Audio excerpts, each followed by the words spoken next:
Hello friends, welcome to ఎలి property. Friends, మన ఎల్బీనగర్ కర్మాన్ ఘాట్ లొకేషన్కి నియర్ బైగా ఉన్న బడంగపేట దగ్గర మనకు బ్రాండ్ న్యూగా కన్స్ట్రక్షన్ చేసిన ఒక ఇండిపెండెంట్ G+1 హౌస్ అనేది రెడీ టు అక్వైర్ కండిషన్లో సేల్కి అవైలబుల్ ఉందండి. అండ్ మీరు ఇప్పుడు వీడియోలో చూస్తున్న ప్రాపర్టీయే మనకు సేల్కి అవైలబుల్ ఉంది. ఇందులో మన గ్రౌండ్ ఫ్లోర్ ఏరియాలో 3 car parking space, 1 BHK portions, 2 units అనేది కన్స్ట్రక్షన్ చేశారు.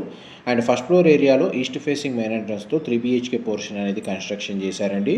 211 స్క్వేర్ యార్డ్స్ ప్లాట్ ఏరియాలో మనకు 3500 స్క్వేర్ ఫీట్ బిల్ట్ ఏరియా తోటి ఈ హౌస్ అనేది మున్సిపల్ అప్రూవల్తో కన్స్ట్రక్షన్ చేశారు. దీన్ని పర్చేస్ చేసుకోవడానికి మనకు బ్యాంక్ లోన్ ఫెసిలిటీ కూడా అవైలబుల్ ఉందండి. డైరెక్ట్ ఓనర్ కాంటాక్ట్ డీటెయిల్స్ మీకు వీడియో మీద డిస్ప్లే చేస్తున్నాను. ఎవరైతే ఎల్బీనగర్ కర్మాన్ ఘాట్, వనస్థలిపురం, బడంగపేట్, అల్మాస్గూడ లొకేషన్లో ఇండిపెండెంట్ హౌస్ కోసం బ్రాండ్ న్యూగా కన్స్ట్రక్షన్ చేసిన ప్రాపర్టీ కోసం చూస్తున్నారో వాళ్ళందరికీ ఈ ప్రాపర్టీకి సంబంధించిన ఇన్ఫర్మేషన్ హెల్ప్ అవుతుందని చెప్పి షేర్ చేస్తున్నానండి. దీనికి 2 సైడ్ రోడ్ కనెక్టివిటీ ఉందండి. West side road and south side road connectivity ఉంది. వెంటిలేషన్ లైట్ పరంగా 100% ఏరియా కవర్ అవుతుంది. Thank you.